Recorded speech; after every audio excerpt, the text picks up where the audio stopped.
is made here today to him. And so, Baba, I want to say, Papa has not taken you for granted. You know him. You know how much close and how much he has been involved in this program. But because of the circumstance that is beyond him, and that in fact he couldn't call me until the very last meeting. I was actually on my way for another program to let you know he never planned to avoid coming for this program. He is here with us fully, that I can assure you. And so he sent his apologies, and I've also sent his greetings to you, to the council's chairman and the council's member, and also promise next opportunity he will be glad to be here with you. And to my people of God, I know if anybody is even probably forced to be in this meeting today and you came grudgingly, I think by now you must be thanking God being forced here. You must be thanking God that you have not just come to waste your time. And I want to thank God for that. This meeting is not just by accident for anyone to attend, but it is God's ordained and designed, program for all of us. And like I've said, I was telling them in our church recently that it will be more disastrous for somebody like me not making heaven. Today, those people that are enjoying Nigeria today, who are into politics and some other offices where they get a lot to enjoy their lives, if I thought they fail to make heaven, they will have a consolation. After all, they have enjoyed themselves here, like that of Lazarus and Father Abraham, even when it is not our prayer. You understand? But then again, for any one of us that is here attending this program, it will be more disastrous for us today, for our life not being meaningful to Christ, for our light not shining. I think our coming here today should be like the five virgins, those 5 virgins. You will recall again that night, these 10 people have everything to make heaven. They all have it. The same vision, they have the calling was certain. They know the roads to follow. They endure all together, and they were able to make it to the destination. And interestingly, and unfortunately, for some of them, the time changed, different from what they had in the mind at the beginning. Like this same time is also changing today. To all of us, we must understand the time. They all are slept. Not only 5 slept, all of them. And it's so interesting that all of them also had the cry at that night. The Bible says at the midnight. Yes. The midnight, by my own interpretation, by the grace of God, is when it is too late. Too late to change mind.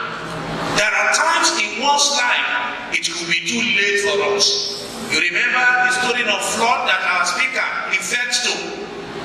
While the door of the ark was closed, those inside, if I thought they changed their mind not to go, it was too late.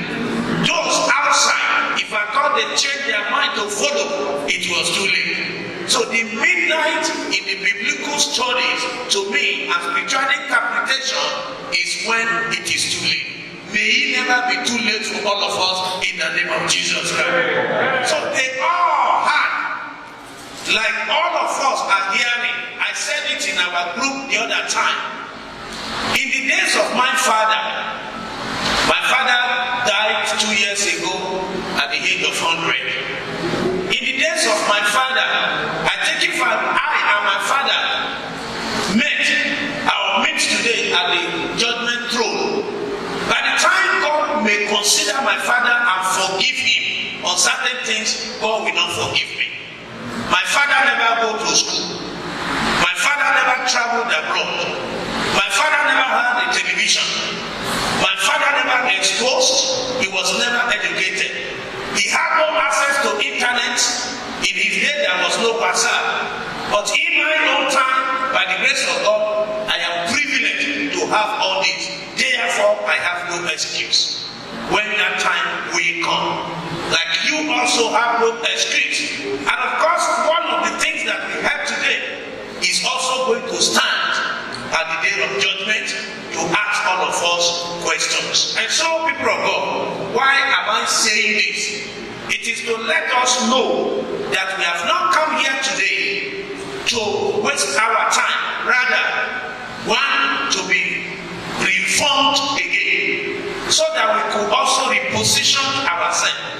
To also be aware that the time, I said this often and often, the church 3-4 years ago is not the same church that we are in today. It is more challenging, it is more demanding, and it is more expensive. And so we have to be all and join. We must all believe, based on what we have heard here today, that we have a lot to do. And you will agree with me that the church has not done enough. And that is the reason why we are in this position. It is never too late, because it can never be too late for one to make a new life. It is never too late for all of us today to have a change of reasoning, a change of mind, and to also re-energize and re-engineer ourselves. We need to re-strategize our mission, styles, and status quo. The way it used to be, it can no longer work in the present age. This is a different society, different from what it used to be. And so I want to encourage us, all of us, as we live here today, we should not just take, we should not just receive, but we should go out there and affect life positively, to impact life. Let our churches today, wherever we might have come from, know that we have actually just returned. Let it be to all of us today, like that of Moses, while he was going on the mountain. All that saw him, and also saw him while he was descending, returned from the mountain, they could not longer look at his face. They could see a change. Let that be the great change in our life today. And the change we expect in our society and churches today, let it start from each and every one of us. Once again, I want to thank you for your coming. Thank you for whatever you might have invested in this meeting today. Your time, your money, and all others. I pray that at the end, may we all make heaven together in the name of Jesus Christ. And I hope that when next we shall be called, we will not hesitate to be here again. Thank you so much. God bless you.